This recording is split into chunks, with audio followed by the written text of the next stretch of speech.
it just spiraled, it increased, and then I was dependent on it, on a variety of medications, and then drinking alcohol and every weekend as much as possible.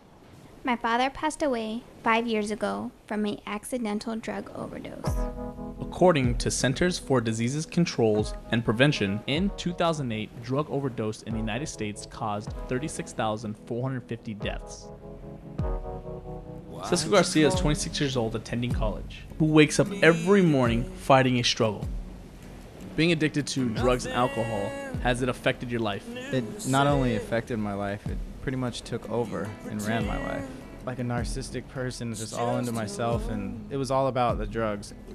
Can you describe on how this all began? I had a cousin that lived with me. He would be getting some pain medications, and little by little I started taking them. He called me on my birthday. I knew he needed help. I could tell in his voice he had been using. He just got out of rehab. The next morning I found out he had overdosed. Brittany Rivera is 26 years old and looking forward to entering ASU next spring. She knows firsthand on the effects of drugs and how it has affected her and her family. How has drugs affected your life? My father passed away from a prescription drug overdose. How did that affect you? Mentally, it affected me tremendously. I went through depression, couldn't understand why or what happened. Was he a drug addict? In my perspective, no. But there's different ways to say an addict, because depression, I kind of feel, is an addiction, and you feed off depression and you want to fulfill it some way, somehow. How has the passing of your father affected your life with drugs? I want nothing to do with it. I feel that doctors give anybody and anyone a prescription without knowing their background, and I think with my father passing away, they didn't communicate what they gave him, and he overdosed easily with it. As Miranda prepares for her last semester as a high school senior, she scours through the internet looking for scholarships. I decided to sit down with her and ask her a few questions on how she felt about drugs and where she stood with them.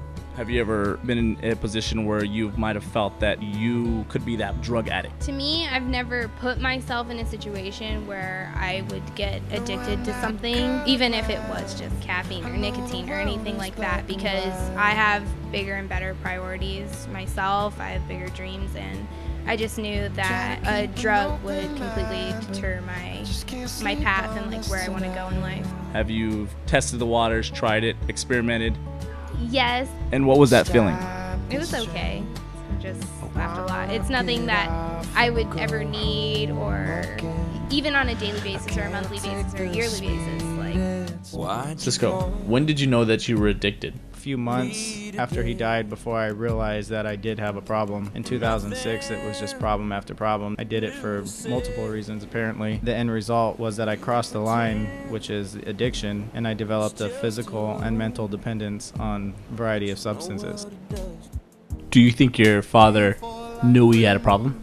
He knew, but I think he was so far in where he don't know if he can do it anymore. And he knew, because he tried. He really did try, but the harder he tried, I felt he was failing even more. Do you think your father knew what he was doing when he was taking drugs? I want to say no, but I don't know if I believe that, because you want to, as a child and a father, you want to believe that. Of course, that's not what they wanted, but in that mind state out, there's no other way out. Where are you at now after many months of sobriety? I can honestly say now that I'm in a better place than I can ever remember. I feel confident in my mental state, my physical state, my sobriety with my loved ones. A son that helps inspire me to stay clean, because I've seen the way he looks at me and literally copies every single thing I do. That's something I look forward to every day, is just seeing his face and knowing what I'm doing is the right thing. And it is a struggle every day, and it will be for the rest of my life. I know I have a good support system. How do you feel today about your father's death? I'm still very sad. It's still a tragedy to me. That mark will scar in my heart. I love him to death and I miss him. He's probably in a better place. I just learned that you have to do what's right, and I felt that I was also an enabler to him. And it shows me to not enable the loved ones now in my life and do what's right no matter if it hurts them, because I love them enough to make sure they get through it. That goes for family, friends, anyone I know. Whether they want to hear it or not, I'm there.